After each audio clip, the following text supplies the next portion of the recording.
Bonjour, on continue avec les phrases conditionnelles aujourd'hui. Donc, vous devrez faire comme moi sur la page ressources que vous voyez devant vous. Si vous descendez, on est prêt à ajouter encore plus d'informations, cette fois-ci à notre troisième structure de phrases conditionnelles. Comme vous voyez, j'ai déjà ajouté le conditionnel passé. C'est sur ça que vous allez travailler cette semaine. Vous venez de faire le conditionnel présent pendant quelques semaines. Mais maintenant, on passe au conditionnel passé. Et comme vous avez probablement remarqué, je vous ai seulement donné la moitié de notre troisième structure et ça, c'est parce que ça inclut 2 temps que vous n'avez jamais appris encore. Alors, je vais vous les enseigner une à la fois et puis la dernière étape sera de les mettre ensemble. OK? C'est le conditionnel passé, c'est ce que nous commençons aujourd'hui. Le conditionnel passé, c'est aussi parfois appelé le conditionnel antérieur. Donc, j'ai mis les deux noms en haut de cette page ressources. Comme ça, si vous entendez parler du conditionnel antérieur, vous saurez que c'est la même chose. OK? So, c'est souvent utilisé pour exprimer un reproche ou un regret. Ça fera beaucoup plus de sens bientôt quand je vous donne quelques exemples avec leur traduction. Pour le moment, regardons la formation. Vous allez remarquer une similarité entre le conditionnel passé et le passé composé dans le sens que il y a 3 parties. Le sujet, comme d'habitude, c'est la personne ou les personnes qui font l'action, suivi par un verbe auxiliaire et comme d'habitude, vous avez 2 choix du verbe auxiliaire, soit avoir ou être. Et puis, comme le passé composé, c'est suivi par le participe passé. Donc, ce sont nos verbes comme manger avec E accent aigu, parti avec le I, rendu avec le U, etc. La grande différence entre le passé composé et le conditionnel passé, comme le nom suggère, c'est que vous allez employer le conditionnel en formant le conditionnel passé. Où est-ce que vous allez faire ça?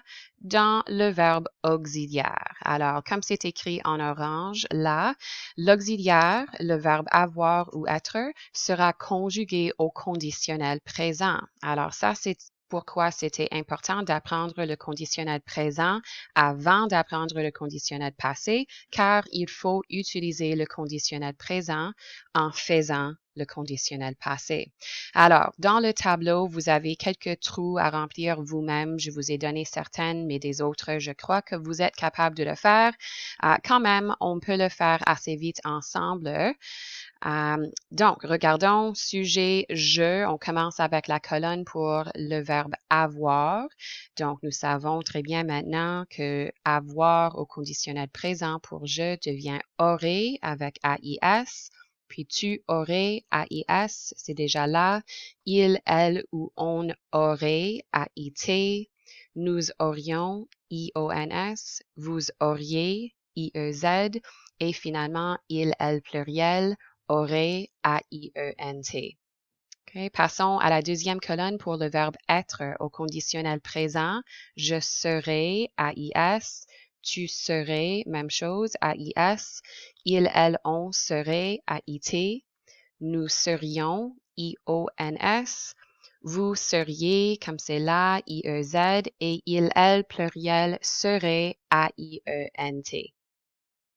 Donc, ce que vous dites quand vous mettez toutes ces 3 parties ensemble, la traduction là que vous regardez, c'est évidemment le sujet plus would have suivi par le verbe.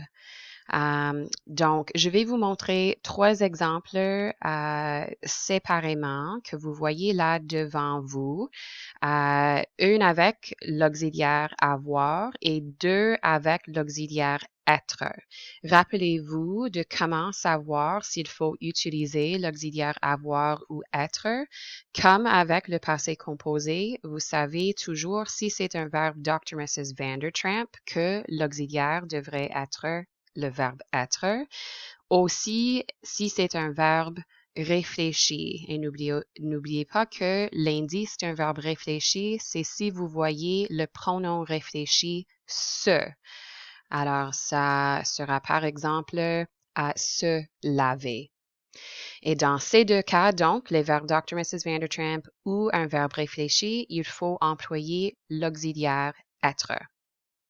OK, so commençons à gauche avec l'exemple là, j'aurais étudié plus fort. Donc, on a je, c'est le sujet, suivi par l'auxiliaire avoir, aurait, puis le participe passé, étudier, et puis la phrase termine plus fort. La traduction anglaise veut dire I would have studied harder. So, studied, le participe passé, et puis la terminaison de la phrase. Okay. À droite, les deux exemples, en haut, en premier, elles seraient arrivées trop tard. So, sujet, cette fois-ci, c'est elle pluriel. Le verbe auxiliaire, c'est être, car je sais que le verbe arriver est un de nos verbes Dr. Mrs. Vandertramp. Et remarquez que j'ai dû aussi ajouter un accord car c'était un verbe Dr. Mrs. Vandertramp avec l'auxiliaire être. Pour le sujet elle, je sais qu'il faut ajouter le ES extra et puis la phrase termine. Regardez la traduction.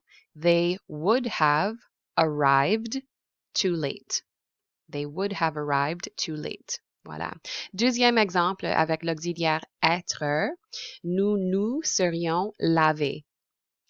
Nous serions lavés mieux. Voilà la terminaison de la phrase, OK? So, remarquons que j'ai dû aussi garder le pronom réfléchi pour nous.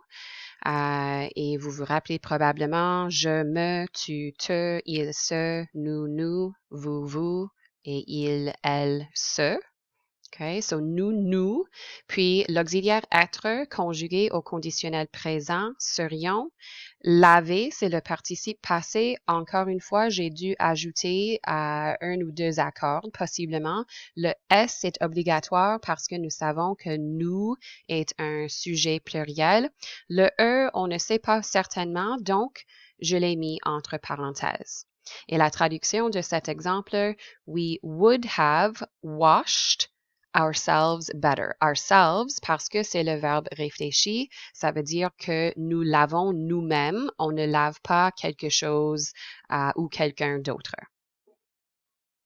Les seules exceptions aux traductions du conditionnel passé sont les verbes devoir et pouvoir.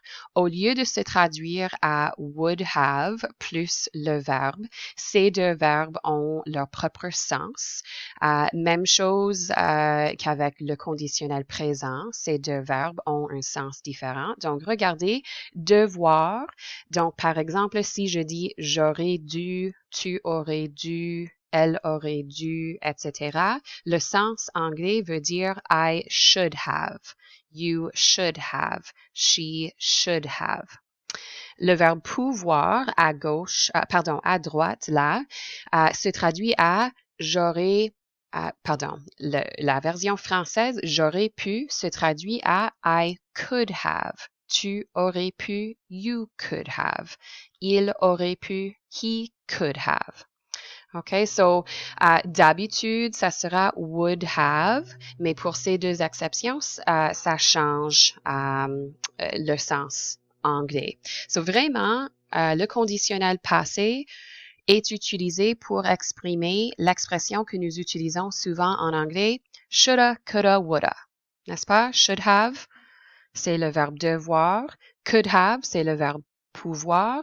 Et puis les autres, would have, c'est pour tous les autres verbes. Donc, avant de passer aux exercices, nous ferons quelques exemples ensemble. Je suggère que vous essayiez ces 10 phrases en avance, ensuite que vous comparez vos réponses avec les réponses que je vous ai données en dessous, mais à l'envers. Je ne voulais pas que vous étiez tentés de les regarder avant de les essayer vous-même. Une stratégie que je peux vous suggérer, c'est peut-être juste regarder les verbes en premier, identifier tous les verbes qui ont besoin de l'auxiliaire être. Comme ça, vous n'allez pas oublier et vous l'avez déjà déterminé en avance. Donc, si je regarde rapidement la liste ici, je vois le verbe partir. Je sais que ça, c'est un verbe Dr. Mrs. Vandertramp. Je sais aussi que le verbe aller, encore, c'est un verbe Dr. Mrs. Vandertramp. Cette fois-ci, je ne vois pas de verbe réfléchi. Donc, selon moi, je suis prête à commencer et ça enlève un peu le travail. Donc, je peux me concentrer sur les conjugaisons. Donc, nous ferons quelques exemples ensemble. Une avec l'auxiliaire avoir et puis on fera aussi une avec l'auxiliaire être, juste pour essayer les deux. Donc, si on regarde peut-être la phrase numéro 3, nous, c'est le sujet, faire, c'est le verbe qui a besoin d'être conjugué. J'ai déjà déterminé que l'auxiliaire sera le verbe avoir. So, le verbe avoir au conditionnel présent pour nous, je sais que c'est aurions. Et puis, le participe passé du verbe faire, je sais que c'est fait. Alors, ma phrase devient nous aurions fait de la confiture si nous avions eu tous les ingrédients.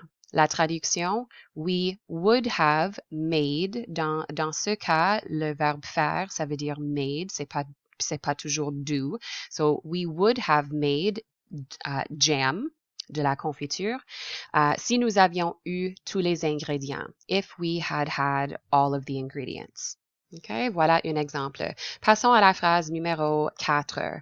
Nous, encore, c'est le sujet, mais cette fois-ci, j'ai déjà établi que l'auxiliaire devrait être le verbe être. So, pour nous, je sais, c'est serions au conditionnel présent. Et puis, le participe passé du verbe partir, c'est parti. Et donc, la phrase devient nous serions partis si tu n'avais pas oublié de prendre les billets de train. Et une chose que j'ai presque oubliée, c'est que lorsque j'ai utilisé l'auxiliaire être, il faut aussi que je prends un moment vérifier, être certaine de si j'ai besoin d'ajouter un accord ou non. So, encore une fois, nous, c'est pluriel, donc le S, c'est obligatoire, mais je ne sais pas si c'est peut-être tout un groupe de femmes complètement ou non. Donc, ça sera une bonne idée d'indiquer le E entre parenthèses aussi. La traduction, nous serions partis, we would have left, si tu n'avais pas oublié de prendre les billets de train, if you had not forgotten to take the train tickets. So, we would have left, c'est le sens là. OK, so continuez avec les restes des 8 phrases ici.